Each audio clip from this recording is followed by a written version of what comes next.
Assalamualaikum warahmatullahi wabarakatuh. Innal hamdalillah nahmaduhu wa nasta'inuhu wa nastaghfiruh wa na'udzu billahi min shururi anfusina wa min sayyiati a'malina. Man yahdihillahu fala mudilla lahu wa man yudlil fala hadiya lahu.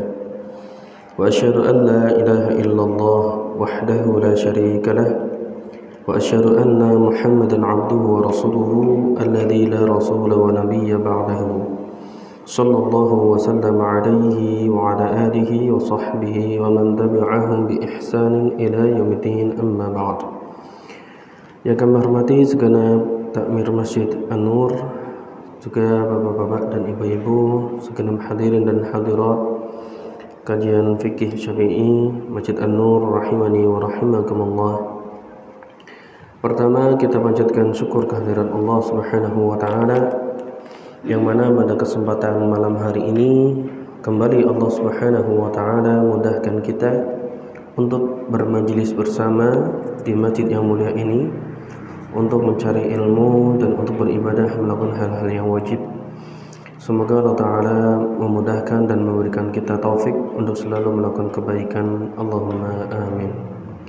Salawat dan salam semoga tercurah limpahkan kepada qudwah hasanah kita, yang suri tauladan kita, Nabi Agung Muhammad sallallahu alaihi wasallam, dan juga kepada keluarga dan para sahabat dan mereka yang mengikuti beliau hingga di akhir nanti. Hadirin rahimani wa rahimakumullah. Pada kesempatan malam hari ini kita akan melanjutkan kajian fikih kita, fikih Syafi'i dalam kitab Matan Abu Syuja', dan terakhir kita sudah membahas larangan menggunakan emas dan perak ya, di dalam berwudu dan melakukan toharoh. Begitu pula kita sudah membahas bagaimana cara untuk mensucikan kulit binatang ya, kecuali kulit anjing dan babi. Caranya dengan apa? Disama ya. Disama. Termasuk bangkai yang dagingnya boleh dimakan ya, dagingnya ya, daging bangkai, dagingnya itu tidak boleh dimakan karena bangkai. Cara membunuhnya tidak sesuai dengan syariat, tapi kulitnya bisa dimanfaatkan ya, dengan cara disamak. Syaratnya harus disamak terlebih dahulu. Dan pada malam hari ini kita akan membahas poin selanjutnya dari apa yang disampaikan oleh penulis, yaitu tentang siwak. Tentang apa? Siwak ya. Beliau Abu Syuja' rahimahullah ta'ala, al-alamah al-imam Abu Syuja' rahimahullah ta'ala berkata, faslun, pasal, as-siwaku mustahabbun fi kulli halin. Siwak hukumnya sunnah ya, mustahab di semua waktu, di semua keadaan, illa ba'da zawali lis-shaimi, kecuali untuk orang-orang berpuasa setelah matahari condong ke arah barat ya. Maka hukum bagi orang yang berpuasa dan matahari sudah masuk waktu sholat zuhur, maka sunnahnya hilang ya, jadi makruh. Wa huwa fi thalathati mawadhi'a asyaddu istihbaban ya. Dan hukum siwak itu disunahkan, lebih disunahkan di 3 keadaan ya. Siwak itu hukumnya sunnah ya, hukumnya sunnah, tapi hukum sunnahnya itu lebih ditekankan, atau kita kenal dengan sunnah muakkadah ya. Sunnah muakkadah. Sunnah muakkadah di 3 tempat kata Abu Syuja'. Yang pertama, inda taghayyuril fammi min azmin wa ghairihi. Yang pertama, ketika mulut itu sudah berubah aromanya. Ya, sudah berubah apa? Aroma, baunya. Karena lama diam, ya mendel mawon, atau karena selain diam, ya, entah makan bawang, kalau di Jawa makan apa? Jengkol, ya. Itu sunnah muakkadah bersiwak. Itu yang pertama. Wa indal qiyam minan naum. Yang kedua, siwak itu hukumnya sunnah muakkadah ketika bangun dari tidur, ya, bangun dari tidur. Dan yang ketiga, wa indal qiyam ila sholati, ketika berdiri untuk sholat. Ketika mau sholat disunahkan untuk bersiwak. Baik, saya ulangi apa yang beliau sampaikan dari matan yang beliau tulis. Siwak itu hukumnya sunnah di semua waktu, semua keadaan, kecuali setelah zawal bagi orang yang berpuasa. Dan di 3 keadaan sunnahnya semakin kuat. Ketika yang pertama, ketika aroma mulut berubah karena lama diam, boten apa? Boten sanjang, ya, atau makan sesuatu yang aromanya enggak enak, bawang atau jengkol misalkan. Yang kedua, ketika bangun dari tidur. Dan yang ketiga, ketika bangun mau sholat. Baik. Kami bacakan syarahnya, penjelasannya, sebagaimana yang disampaikan tadi oleh Al-Imam Abu Syuja' rahimahullah. Siwak atau siwak apa mboten? Sikat gigi. Kalau kita kenal sekarang sikat gigi. Tapi siwak yang dimaksud di sini adalah menggunakan sebuah kayu. Ya. Kayunya nama kayu arok, ya. Kayu miswak. Ya. Itu bentuknya kados tetean, ngertos nggih? Tetean tapi yang besar. Ya. Itu yang versi kecilnya. Ada siwak yang ukurannya besar. Ya. Nah, siwak itu seperti itu, teksturnya lebih lembut. Ya, teksturnya lebih lembut. Kalau dikenai air, itu kulitnya bisa kita kelupas dengan ujung jari. Ya, setelah itu digigit supados serat kayunya itu bisa apa? Bisa megar. Nah, lalu digunakan untuk sikatan.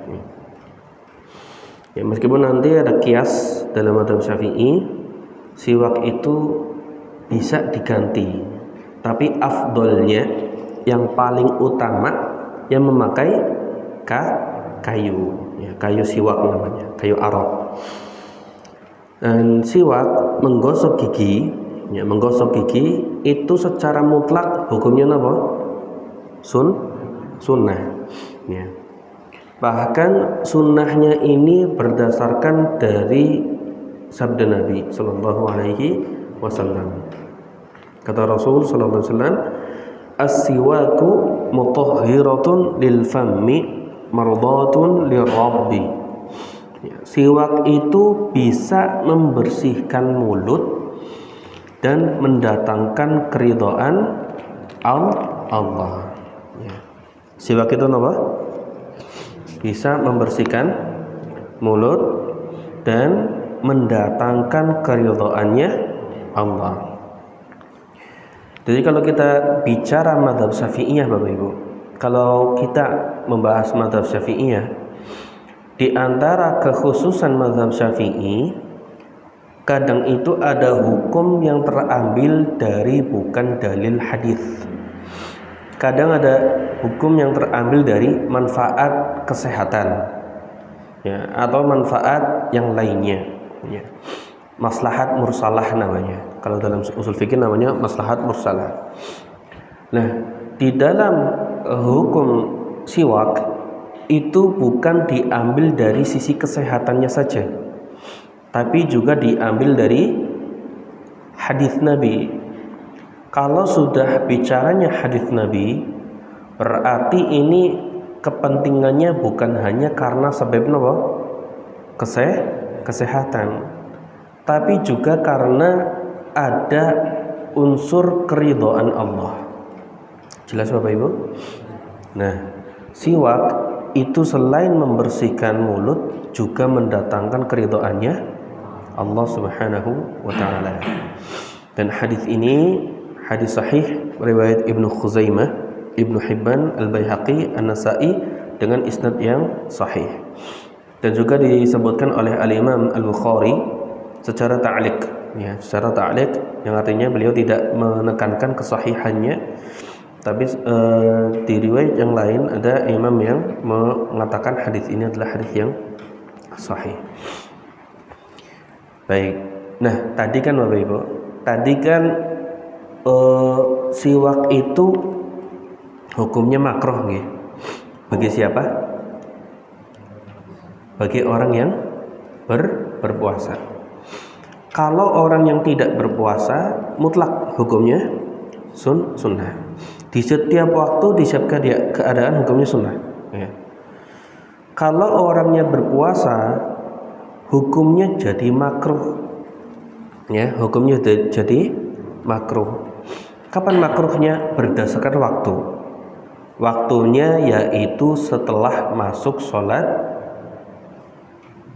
duhur. Setelah masuk sholat duhur.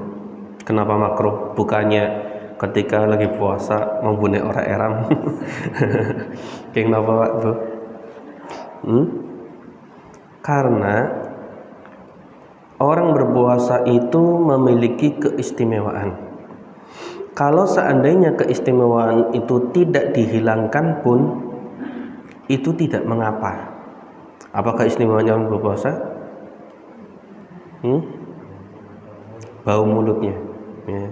Kata Nabi SAW sebagaimana diriwayatkan oleh Al-Imam Al-Bukhari, la khulufu fammi as-shaimi atyabu 'inda Allahi min rihil miski. Ya. Bau mulutnya orang berpuasa itu lebih wangi di sisi Allah daripada minyak misik. Secara tegas, secara tegas di dalam hadis ini, orang yang berpuasa itu bau mulutnya itu sudah mulia. Okay, sudah mulia. Sehingga ketika waktu pagi sampai siang ini kalau misalkan mereka bau mulut, ya, ini sudah menjadi hal yang baik, ya. Menjadi hal yang baik. Dan ketika sudah masuk siang hari, ya, sudah siang hari ini kira-kira bau mulutnya tambah bau wangi, masya Allah. Tambah bau, ya.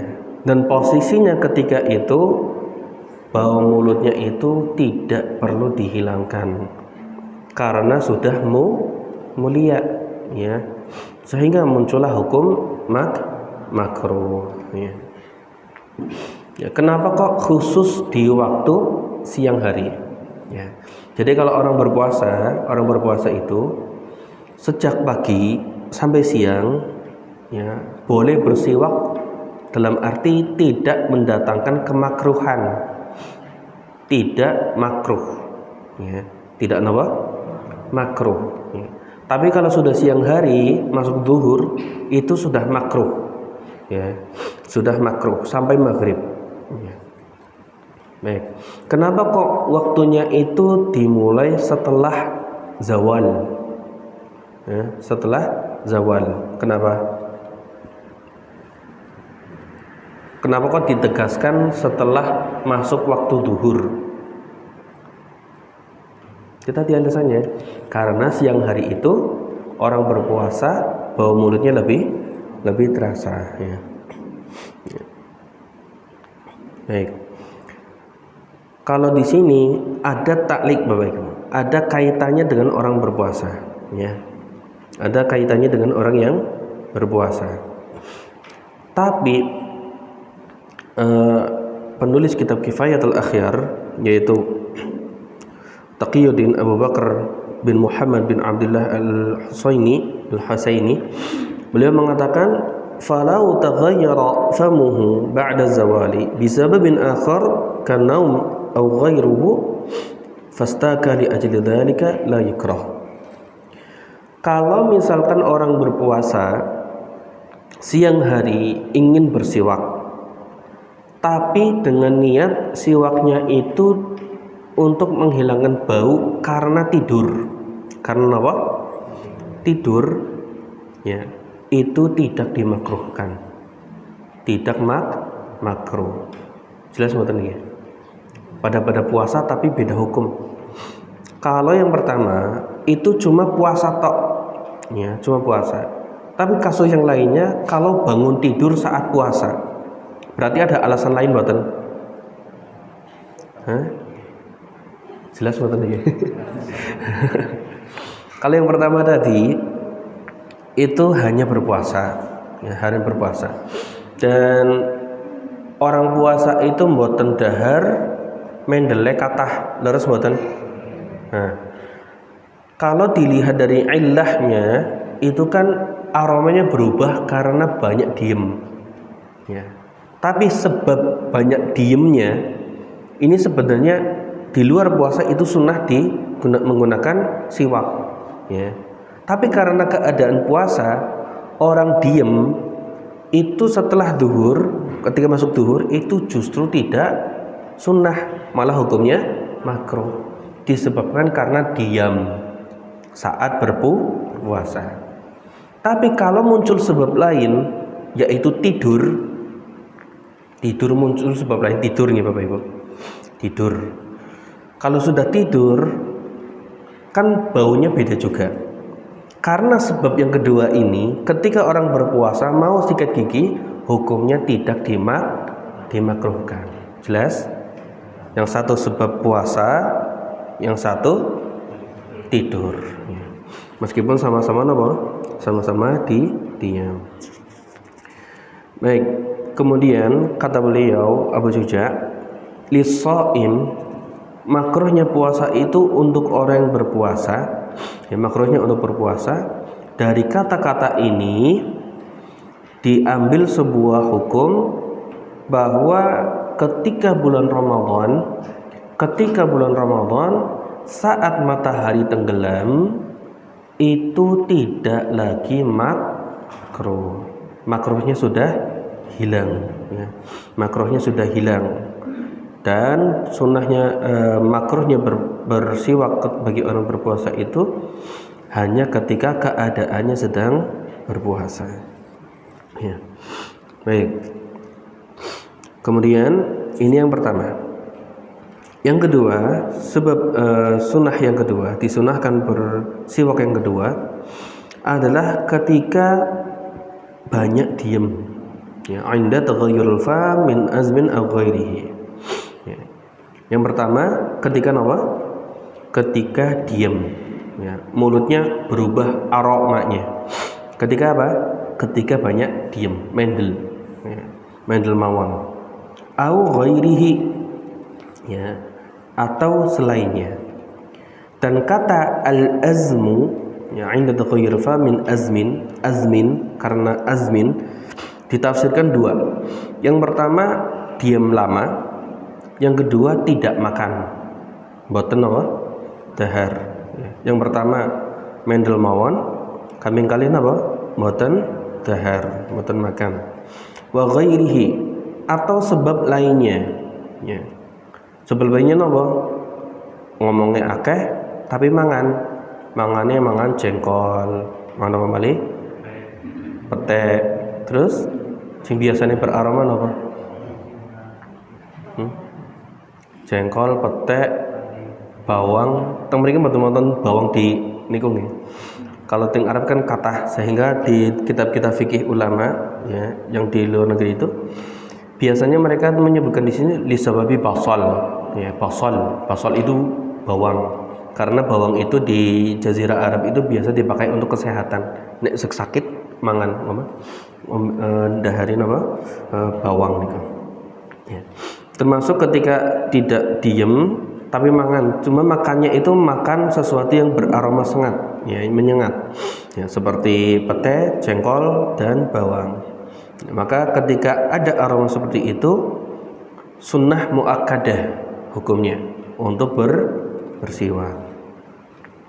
Yang kedua, sunnah muakkadah, siwak jadi sunnah muakkadah ketika bangun tidur. Ketika apa? Bangun dari tidur. Dan ini bangun dari tidur ini terambil dari hadis Nabi, ya, terambil dari hadis Nabi Sallallahu Alaihi Wasallam. Dan hadis ini hadis fi'liyah, yaitu dilakukan, dicontohkan oleh Rasulullah dengan melakukan perbuatan. Dikatakan dalam hadis, kana Rasulullah Sallallahu Alaihi Wasallam idza istaqadha istaka. Rasulullah Sallallahu Alaihi Wasallam jika beliau bangun dari tidur, istaka, beliau bersiwak. Ya. Ini hadis yang dikatakan oleh Abdun bi Humaid dan Al-Bazzar dengan hadis yang hasan. Hadis yang hasan. Ya. Diriwayatkan oleh Al-Bazzar di dalam musnadnya, dan kata Al-Busiri, hadis ini dinyatakan hasan oleh Abdul Humaid dan Al-Bazzar. Baik. Ini yang kedua. Kapan Bapak Ibu siwak itu disunahkannya jadi sunnah muakkadah? Pertama,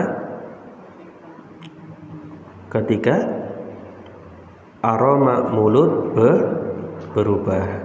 Yang kedua, ketika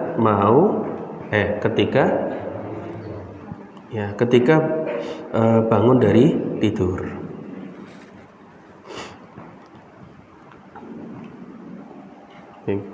Selain hadis disunnahkan beristiwak, ya, bersiwak ketika bangun tidur itu selain karena hadis, ada hadisnya, juga dari sisi kesehatan. Ya, biasanya orang tidur itu ngomong napa mendel? Ngomong, Pak. Mendel mawon ya. Sehingga dengan adanya diam terus selama tidur itu muncul aroma yang tidak enak. Sunnah muakkadah siwak yang ketiga adalah ketika mau sholat. Ketika apa? Mau sholat. Bahkan saking penginnya, ya, saking kepenginnya Rasulullah Sallallahu Alaihi Wasallam, saking kepenginnya Rasulullah itu umatnya dapat kebaikan, saking penginnya beliau sampai mengatakan, laula an asyqa ala ummati la amartuhum bisiwaki 'inda kulli salatin. Seandainya, kalaulah aku tidak memberatkan kepada umatku, pasti aku akan suruh mereka untuk bersiwak setiap kali sholat. Saking pengennya umat Islam ini dapat kebaikan dengan bersiwak ketika mau sholat. Ya, hadis ini hadis riwayat Bukhari dan Muslim sahih. Ya. Kalau seandainya tidak memberatkan umatku, tapi kira-kira memberatkan atau memberatkan? Memberatkan.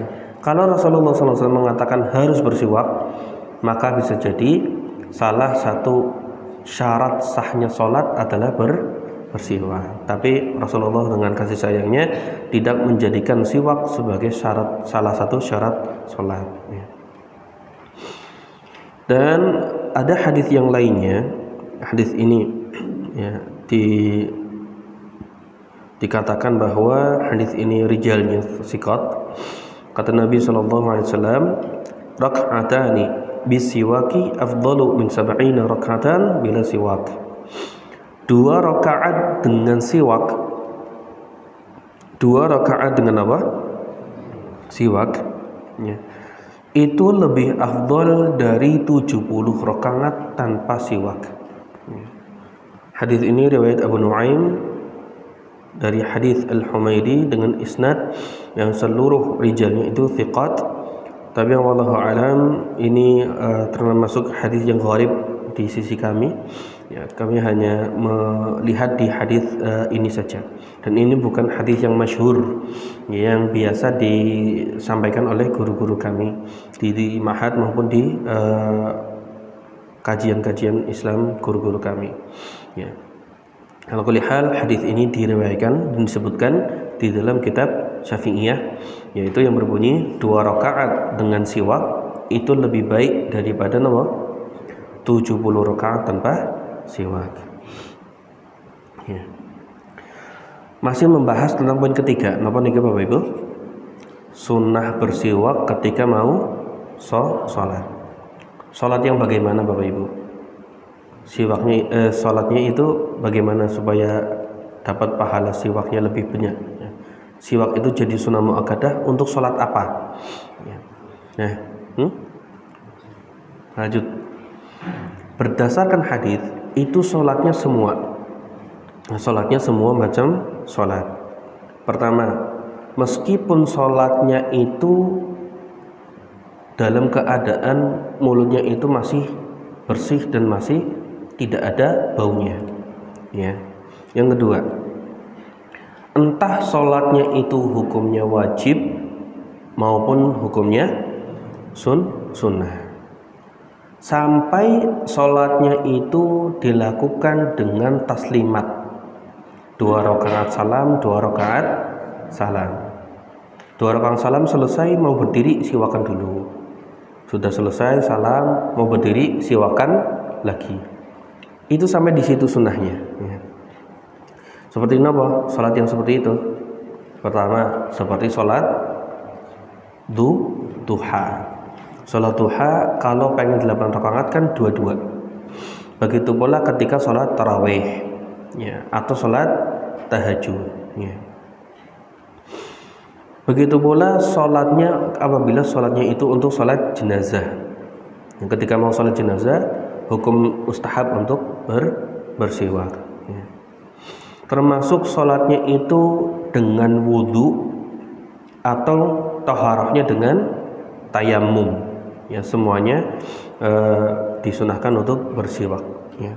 Berlaku hadis, seandainya tidak memberatkan umatku, aku perintahkan mereka untuk bersiwak ketika selesai sholat dan ketika mau sholat, dan sholatnya ini seluruh macam sholat, entah fardu, sunnah, ya, setiap 2 salam dan seterusnya. Baik, jelas nih Bapak Ibu nggih? Ya. Jadi sunnah bersiwak ketika mau sholat itu kaitannya dengan jenis ibadah setelahnya. Ya, kalau tadi yang diem lama itu kan karena apa? Karena fisik, kesehatan. Ya. Begitu pula dari satu alasan ketika mau bangun tidur. Ketika bangun tidur itu juga salah satu alasannya karena berubah aroma mulut. Tapi ketika berbicara sunnah muakkadah siwak untuk sholat, karena kaitannya dengan ibadah sholat. Baik, yang keempat, sunnah muakkadah, ya, untuk bersiwak ketika hendak wudu, ya, ketika apa? Berwudu, ya, ketika berwudu. Dan hadis ini diriwayatkan oleh Al-Imam Ibnu Khuzaimah rahimahullah taala, dan juga diriwayatkan oleh An-Nasa'i dan dinyatakan sahih oleh Ibnu Khuzaimah. Kata Nabi sallallahu alaihi wasallam, laula an asyqa ummati la amartuhum bisiwaki 'inda kulli wudu. Seandainya aku tidak memberatkan umatku, aku pasti akan merintahkan mereka untuk bersiwak ketika setiap kali wudu. Ya, beda riwayat. Kalau yang tadi tentang salat itu riwayatnya Bukhari Muslim, kalau ini riwayatnya Imam An-Nasa'i. Yang kelima, sunnah untuk bersiwak itu ketika baca Al-Quran. Kenapa kok disunahkan Bapak Ibu? Kenapa disunahkan bersiwak ketika mau baca Quran? Kenapa? Baca Quran itu yang digunakan itu apa? Mulut. Patos bacaan baca Quran itu pripun Bapak Ibu? Batas membaca, seseorang dikatakan membaca Al-Quran itu batasnya apa? Batasnya itu gerak bibir, ya. Semua macam bacaan di dalam agama Islam, kalau kaitannya dengan zikir termasuk sholat, itu dikatakan membaca itu manakala bibirnya bergerak, meskipun tidak ada suara, ya.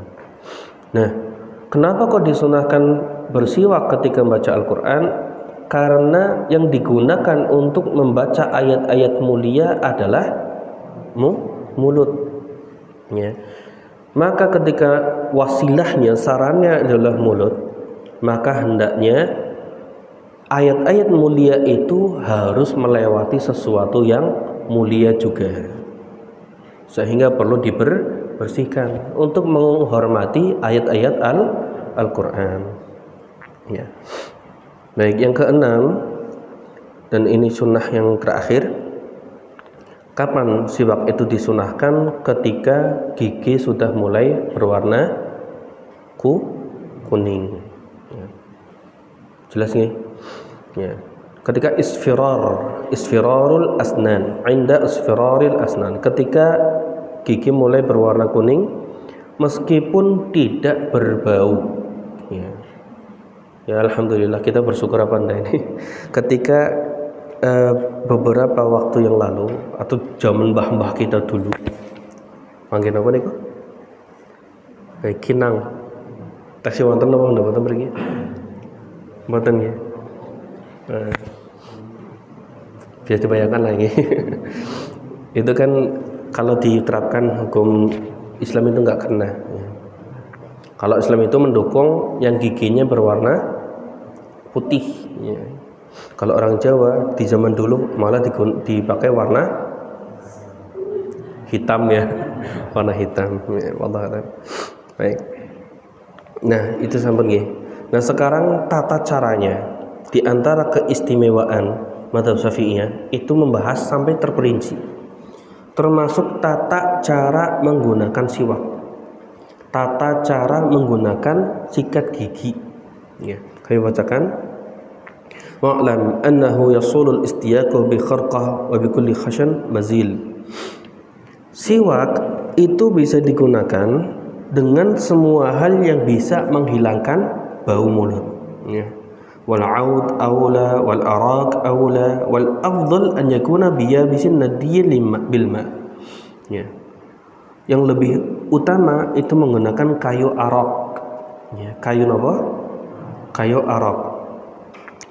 Dan boleh pula dan afdal pula jika menggunakan sesuatu yang kering, ya, yang bisa digunakan untuk menghilangkan kotoran, ya.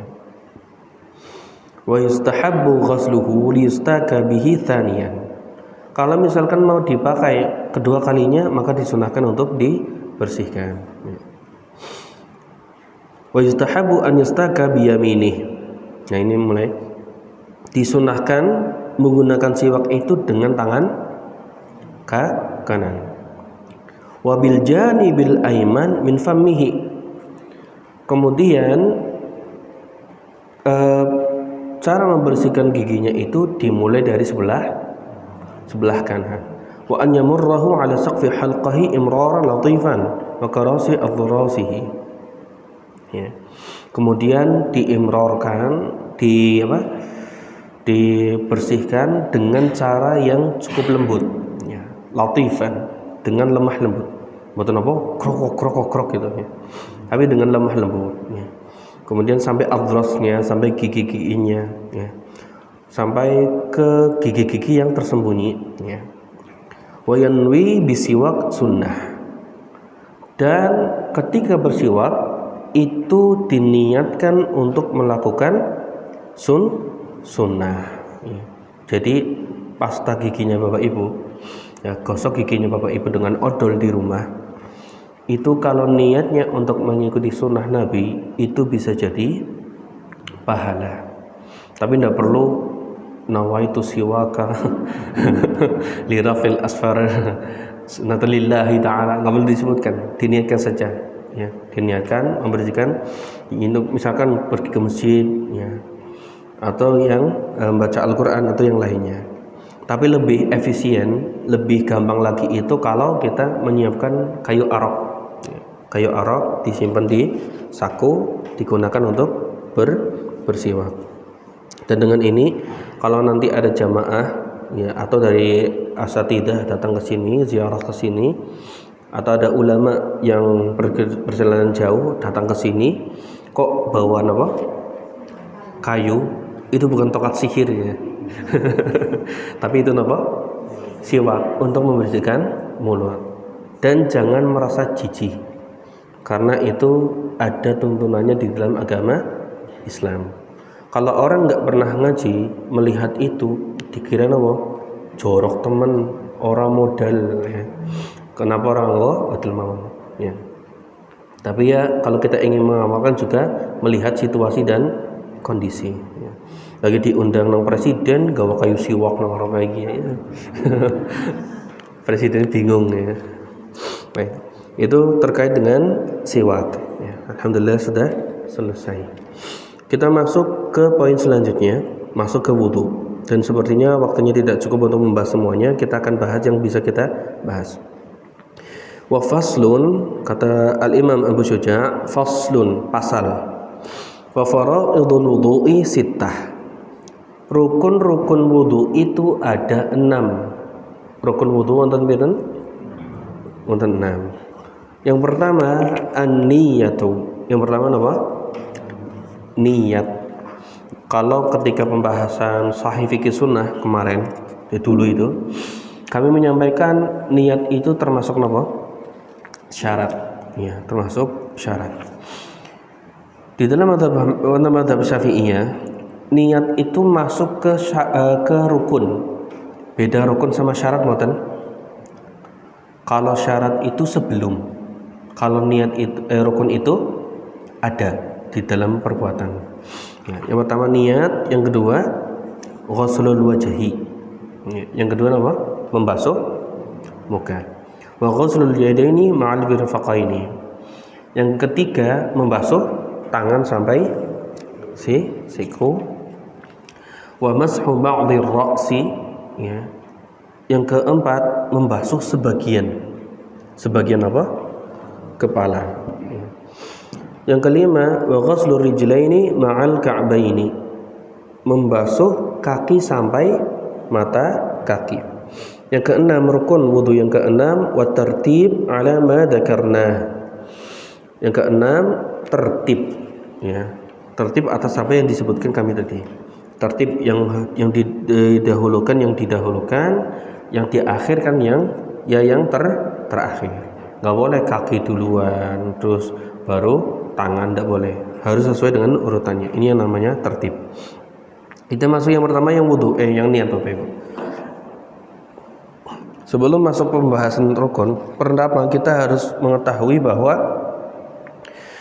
wudu itu ada syaratnya. Wudu wonten apa? Syarat. Jadi tidak semua orang yang berwudu itu mendapat pahala. Ya. Tidak semua orang yang berwudu itu dapat pahala. Kalau ada orang mau berwudu tapi syaratnya tidak terpenuhi, wudunya itu bukan ibadah karena tidak diterima oleh Allah Subhanahu wa taala. Apa saja syarat-syaratnya? Yang pertama Islam. Yang pertama apa? Islam. Yang kedua tamyiz. Yang kedua apa?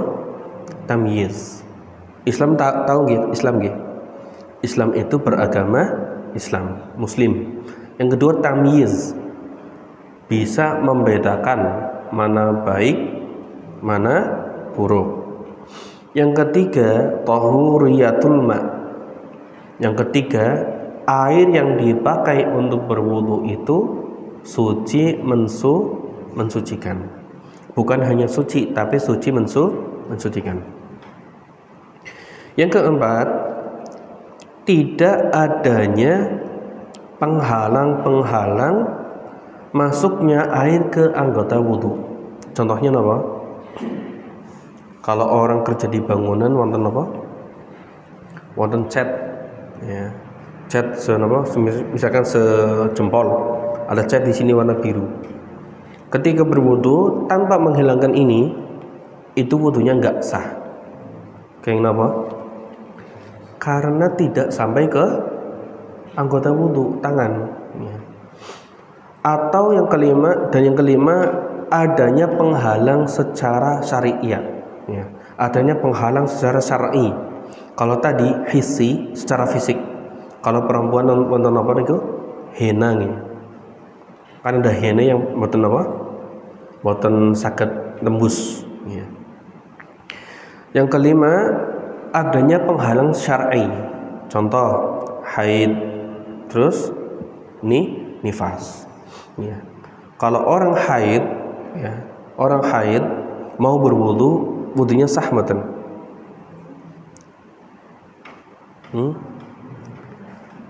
Ayo kita, kalau diem berarti perlu mikir ini. Kalau orang mau wudu tapi keadaannya lagi haid dan nifas, belum selesai haidnya, belum selesai nifasnya, ketika berwudu, wudunya sah mboten? Wudunya ibu-ibu harus paham ini. Sah mboten? Sah. Bapak-bapak? Mboten sah. Sing leres?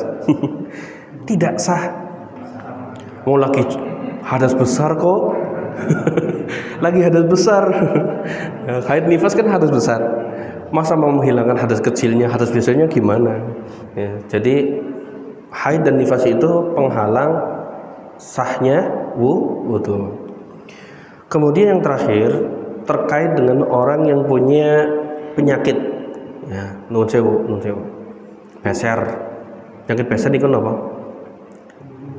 Nguyu bahaya. Kerannya orang bisa tertutup. Nah, atau itu kan pintu depan gitu Pak. Pintu belakangnya juga sama. Ya, ngentut baik. Ya. Atau tidak bisa menghilangkan hadasnya secara terus-menerus. Hadas depan, bagian depan dia tetap keluar, bagian belakang tetap keluar. Kalau keadaannya memiliki penyakit seperti itu, ya, maka salah satu syarat supaya wudunya itu bisa sah adalah masuk waktu sholat. Ya, masuk waktu sholat. Ya. Misalkan mau sholat kok jam 9 mau sholat ya, maka wudunya itu tidak sah. Tidak sah. Beda dengan orang yang sehat.